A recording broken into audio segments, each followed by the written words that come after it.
বিসমিল্লাহির রহমানির রহিম। আসসালামু আলাইকুম viewers, welcome back to my channel Sharmin kitchen. কাছে অথবা দূরে, দেশে অথবা দেশের বাহিরে যে যেখান থেকে আমার ভিডিওটি দেখছেন, আশা করছি সকলে আল্লাহর অশেষ রহমতে সবাই ভালো আছেন।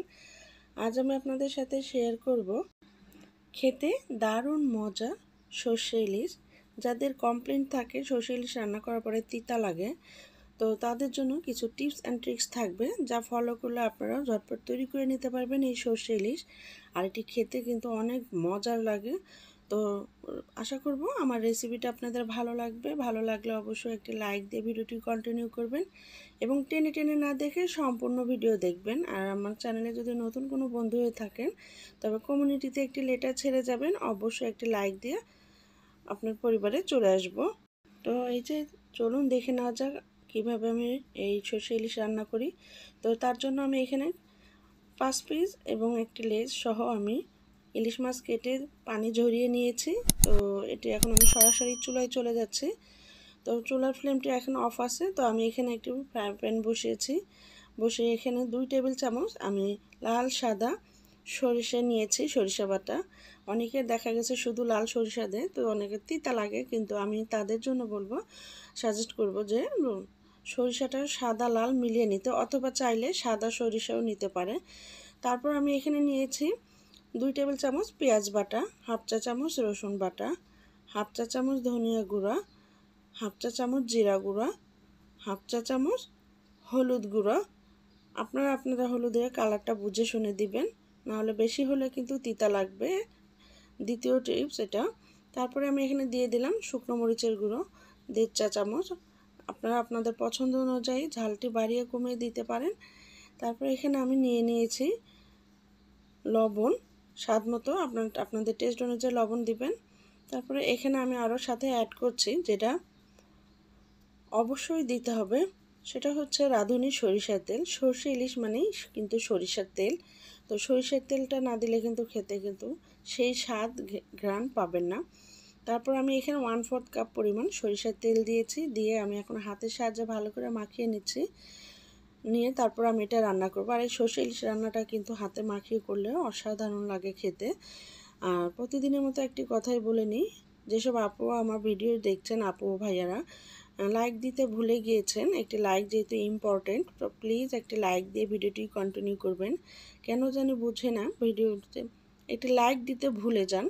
তো প্লিজ লাইক দিয়ে আমার ভিডিওটি দেখবেন। আর যাদের ভালো লাগে না আমার ভিডিও দেখতে, প্লিজ ভিডিওটি দেখবেন না, কিন্তু উল্টাপাল্টা কথা লিখবেন না, কমেন্ট করবেন না। গুরুত্বপূর্ণ একটি লাইক দিয়ে অন করবেন এবং আপনাদের গুরুত্বপূর্ণ কমেন্টগুলো চাইলে কমেন্ট বক্সে লিখে জানাতে পারেন। তারপরে দেখুন আমি হাতের সাহায্যে ভালো করে মাখিয়ে নিলাম। আর যেসব আপু ও ভাইয়ারা এতক্ষণ সময় নিয়ে আমার ভিডিওটি দেখছেন এবং আমাকে সাপোর্ট করছেন, লাইক কমেন্ট ও শেয়ারের মাধ্যমে উৎসাহিত করছেন, তাদেরকে অসংখ্য ধন্যবাদ।